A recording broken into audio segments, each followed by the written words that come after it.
অচিরেই সরকারের পদত্যাগ করা উচিত বলছেন আসাম রব।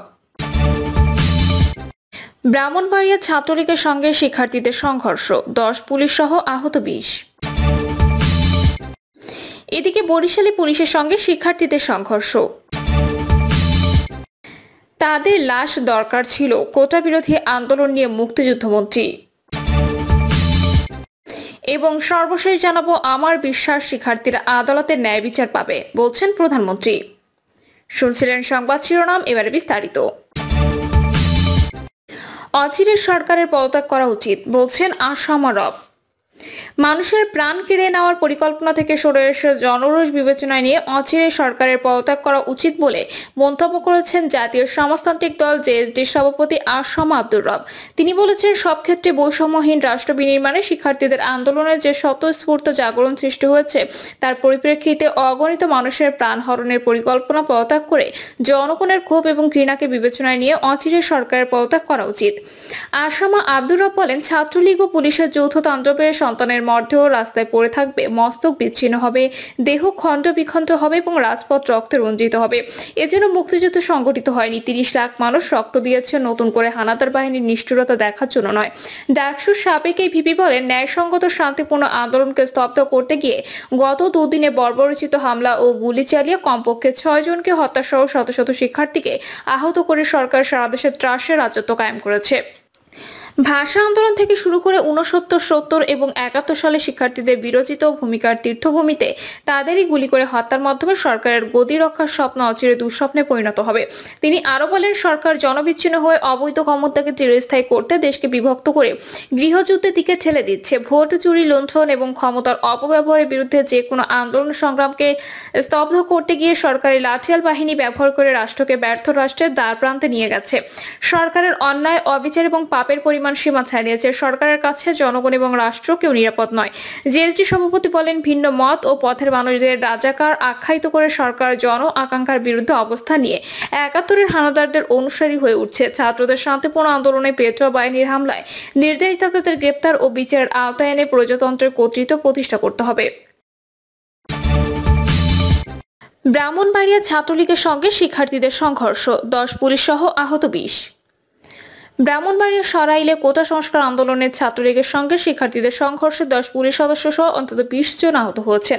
পরিস্থিতি নিয়ন্ত্রণে বিপুল সংখ্যক রাবার বুলেট ও টিয়ার শেল নিক্ষেপ করে পুলিশ। প্রত্যক্ষদর্শীরা জানান, কোটা সংস্কারের দাবিতে বিভিন্ন শিক্ষা প্রতিষ্ঠানে শিক্ষার্থীরা উপজেলা শহীদ মিনারে জড়ো হন। পরে তারা অন্নদা স্কুল মোড়ে যান। সেখানে অবস্থান নিয়ে বিভিন্ন স্লোগান দিতে থাকেন শিক্ষার্থীরা।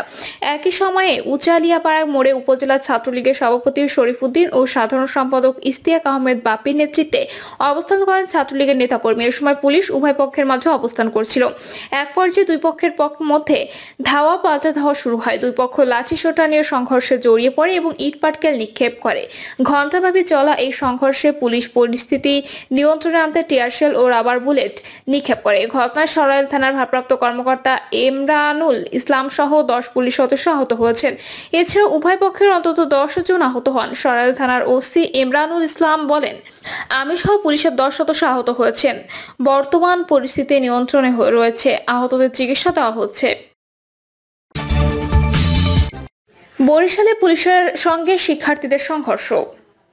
বরিশালে কোটা সংস্কারের দাবিতে আন্দোলনরত পুলিশের সঙ্গে শিক্ষার্থীদের থেমে থেমে সংঘর্ষ হয়েছে। নগরীর নতুল্লাবাদ বাস টার্মিনাল এলাকা ও চৌমাথা এলাকায় দফায় দফায় পুলিশের সঙ্গে সংঘর্ষের ঘটনা ঘটে।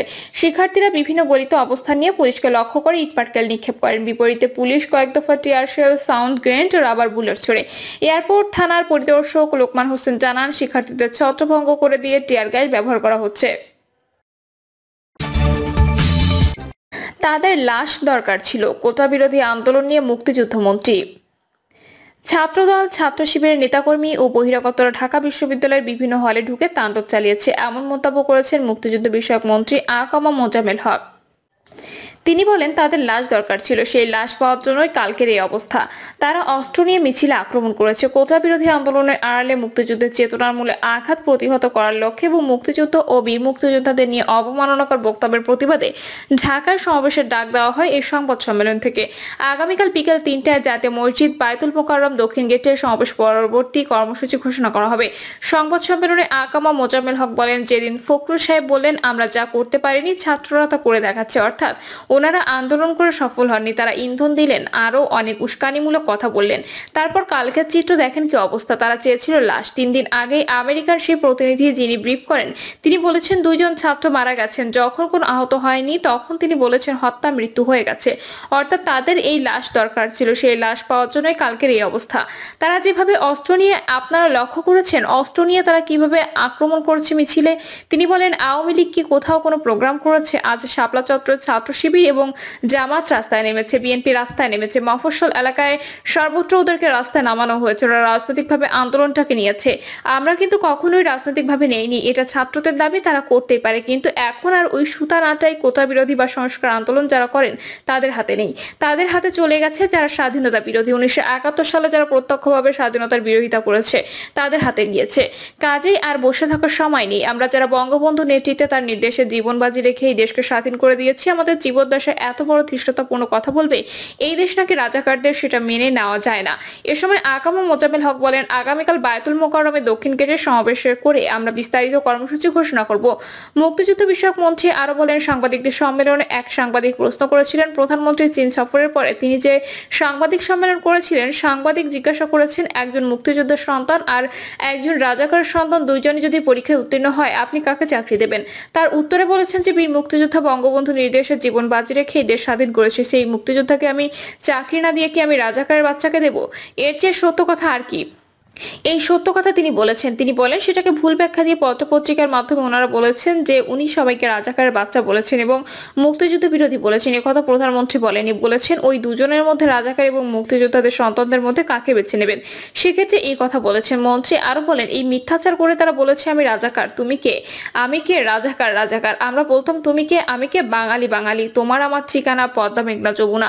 সেটাকে বিকৃত করে কত দুঃসাহস! 30 লাখ শহীদের রক্তের বিনিময়ে 2 লাখ মা বোনের সম্ভ্রমের বিনিময়ে যে বাংলাদেশ, সেই বাংলাদেশে বলে তুমি কে আমি কে? রাজাকার রাজাকার। অর্থাৎ তাদের আসল চরিত্র এটা তারা নিজেরাই প্রকাশ করেছে। তিনি বলেন যতদিন কোমলমতি ছাত্রছাত্রীরা কোটা বিরোধী আন্দোলন করছিলেন প্রধানমন্ত্রী বলেছেন আমরা বলেছি এদেশের নাগরিক হিসেবে একজন একটা দাবি করতেই পারে, সেটা কর্তৃপক্ষের কাছে করতেই পারে। আমরা আপনারা অনেক সময় অনেক দাবি সরকারের কাছে করি।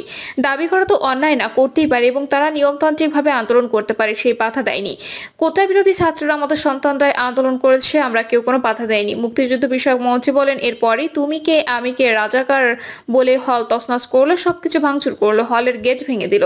আপনারা দেখেছেন। তারপর আপনারা লক্ষ্য করেছেন ছাত্রদল ছাত্র শিবিরের ছেলেমেয়েরা ও বহিরাগতরা ঢাকা বিশ্ববিদ্যালয়ের বিভিন্ন হলে ঢুকে কি তাণ্ডব চালিয়েছে চট্টগ্রাম সহ বাংলাদেশের সর্বত্র। তিনি বলেন ছাত্রলীগের সভাপতি সাধারণ সম্পাদক বলেছেন আমাদের কোটা বিরোধী আন্দোলনের বিরুদ্ধে কোনো কথা নেই, এটা ওনারা করতে পারেন, সরকার বিবেচনা করবে, তবে জনগণের জানমালের যেন ক্ষতি না হয়, জীবনযাত্রা যেন ব্যাহত না হয় আমরা সে ব্যাপারে আবেদন করি এবং নিশ্চিত করব। তারপরেও এই তাণ্ডব সৃষ্টি করে। তারাই প্রথমে লাঠিসোঁটা নিয়ে আক্রমণ করেছে, কারণ আমাদের ছেলেরা তো সংঘবদ্ধ ছিল না, ওরা বরং এতদিন ধরে আন্দোলন করে সংঘবদ্ধ ছিল, প্রস্তুত ছিল। তারা আক্রমণ করেছে এবং স্বাভাবিক কারণেই আত্মরক্ষার জন্য যার যার ব্যবস্থা সে করে। ছাত্রলীগ বা ওই বিশ্ববিদ্যালয়ের ছাত্ররা তারা নিজেদের আত্মরক্ষার চেষ্টা করেছে। গতকাল আমরা তার চূড়ান্ত রূপ দেখেছি। আমার বিশ্বাস শিক্ষার্থীরা আদালতে ন্যায় বিচার পাবে, বলছেন প্রধানমন্ত্রী। সরকারি চাকরিতে কোটা সংস্কারের দাবিতে চলা সংকট আইনি প্রক্রিয়া সমাধানের সুযোগ রয়েছে বলে জানিয়েছেন প্রধানমন্ত্রী শেখ হাসিনা। তিনি বলেন আমার বিশ্বাস আমাদের ছাত্র সমাজ উচ্চ আদালত থেকে ন্যায় বিচার পাবে, তাদের হতাশ হবে না। প্রধানমন্ত্রী বলেন সরকার হাইকোর্টের রায়ের বিরুদ্ধে সর্বোচ্চ আদালতে আপিল করেছে। আপিল আদালতে শুনানির দিন ধার্য করা হয়েছে। আদালত শিক্ষার্থীদের কোনো বক্তব্য থাকলে তা শোনার সুযোগ সৃষ্টি করে দিয়েছে। এই আইনি প্রক্রিয়ার মাধ্যমে সমস্যা সমাধানের সুযোগ রয়েছে। শেখ হাসিনা বলেন এই আইন প্রক্রিয়া সমাধানের সুযোগ থাকা সত্ত্বেও রাস্তায় আন্দোলনে নেমে দুষ্কৃতকারীদের সংঘাতের সুযোগ করে দেবেন না। সর্বোচ্চ আদালতে রায় আসা পর্যন্ত ধৈর্য ধরে অপেক্ষা করার জন্য আমি সবাইকে বিশেষভাবে অনুরোধ জানাচ্ছি। আমার বিশ্বাস আমাদের ছাত্র সমাজ উচ্চ আদালত থেকে ন্যায় বিচার পাবে, তাদের হতাশ হতে হবে না। প্রিয় দর্শক, এই ছিল এখনকার সর্বশেষ সংবাদ। আপডেট সব সংবাদ পেতে চ্যানেলটি সাবস্ক্রাইব করে বেল আইকনটি ক্লিক করে রাখুন।